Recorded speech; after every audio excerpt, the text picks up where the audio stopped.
Hello everyone, I welcome you all to your lovely channel. We will discuss about forensic entomology's application or its forensic significance. Before we proceed, let us know what is forensic entomology. Entomology refers to study of insects, and forensic add-on definitely make their things legal. So we will talk about this study of insects in legal aspects in order to solve criminal cases. This entomology would be helpful in the legal justice system. Now how and what are the applications or the forensic significance of entomology, we will read about it in this lecture. Fine, let us begin with it. First of all, forensic entomological study of the corpse. Okay, we have already made a lecture on how insects are related to the corpse, and you can check it out. I have given that link of the playlist in description itself. The insects, the maggots, their larvae or whatsoever is present on the corpse can be helpful in order to identify the movement of the corpse, whether the corpse had been moved from one place to another. Corpse is their dead body.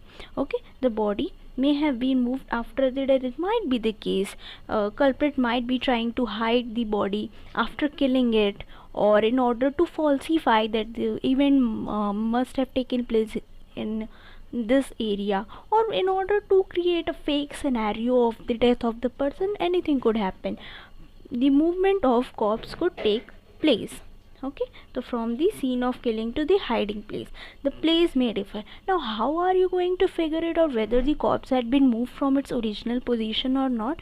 So here is the answers. The body may have some insects which are not native to the place where you have obtained the body from. It might be native to some other place, and from the first habitat of the body, not the second. Let us take an example. For an example, you found some beetles on the body, and these beetles are native to South Africa. You found that body in India, for an example. I know this case is hypothetical, this might not be possible, but you can just think of it once. You found a body in India, and the beetles on the body do not belong to India. So might be the case that the body must have brought to India from some other place, from some other continent or country whatsoever. So this might be the case. Now how you got to know about it? Yes, through the insects which you have obtained from the corpse. So this is the case. This is how you can identify the murderer. You can identify the not exact, but at least a hypothetical idea or an arbitrary idea you can get from it. Rough idea, I should say. This will show that not only the body was moved, but it also indicates the type of area from murder must have taken place.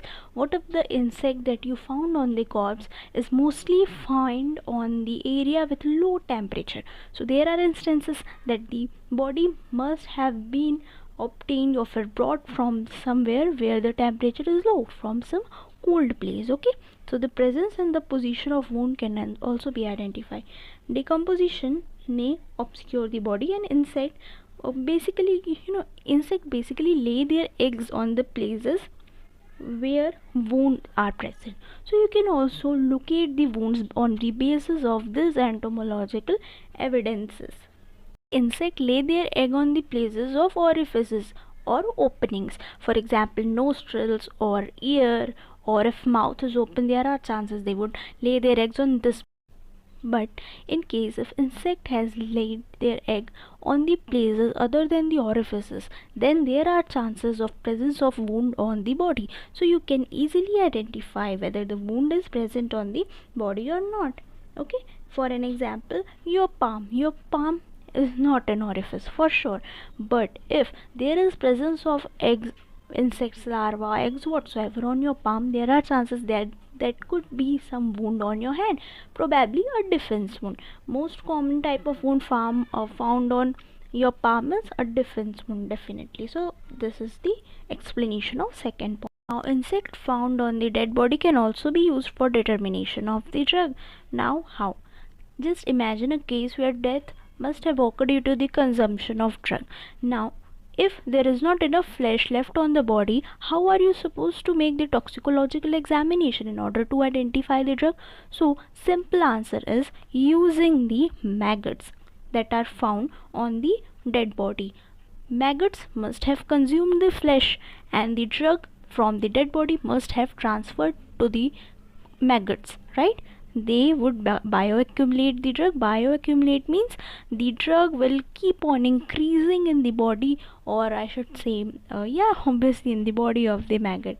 As they grow, as the life cycle proceed, the amount of drug will be left inside them. Okay, so you can always make this entomological examination and toxicological examination as well from the maggots that are found on the corpse in order to determine the drug that must have caused the death of the victim. So there is a separate field called entomotoxicology. I will make a separate lecture on that so that it will be helpful for you. It is also an emerging field, obviously a baby field, but of great use. So we will learn about it in a separate lecture, but you must note that this point is extremely important. This entomological evidence can be used for the detection of the drug that must have been consumed by the dead to identify the place of the suspect. So there has been case where the rapist was identified from the cockleburg. Cockleburgs had some insect on them, okay, and those insects were helpful to identify the rapist. Isn't it interesting? Now what is a cockleburg, in case you don't know? So that's a spiny plant. Insect would help to identify the criminal, to relate the suspect, I should say. A person is not criminal unless proven guilty, so we should use this word suspect to identify the suspect and to relate them with the scene of crime. Now the mode and manner of death can also be identified when you have identified the criminal, because obviously there would be certain wounds present on the body of the criminal. Wound must have the egg laid by the maggots, so you can identify the mode and manner of death. Now drug, if they would have consumed some drug, so that could also be identified, isn't it? So there are certain use. Now these are the last two use that I could think of so far. Child or senior abuse or negligence can also be identified with the entomological evidence. That must be amazing, obviously, to know that even a small insect, the microscopic insects, can be of great use in order to identify what would have caused the death of the person. It would help you to reach to the criminal. Isn't it fascinating? Most of the time what happens, in case people neglect their old parents or child, so they must hurt themselves. Even a child is not in a condition to understand the consequences of the actions that they must be carrying on. So if some wounds present on their body are left unclean, neglected by their caretakers, insect might colonize on them, and this is a clear-cut evidence of the negligent behavior towards the elder ones or towards the infant. These wounds are, and the colonization of insect on such wounds, this is often known as cutaneous myiasis. In this case, victim is still alive, but what would happen? Maggots will be present. So just think about it. A person is alive and has some wounds which are still untreated, and there are maggots, there are flies, entire different life cycle is taking place in their body. So isn't it, shocking and grievous at the same time?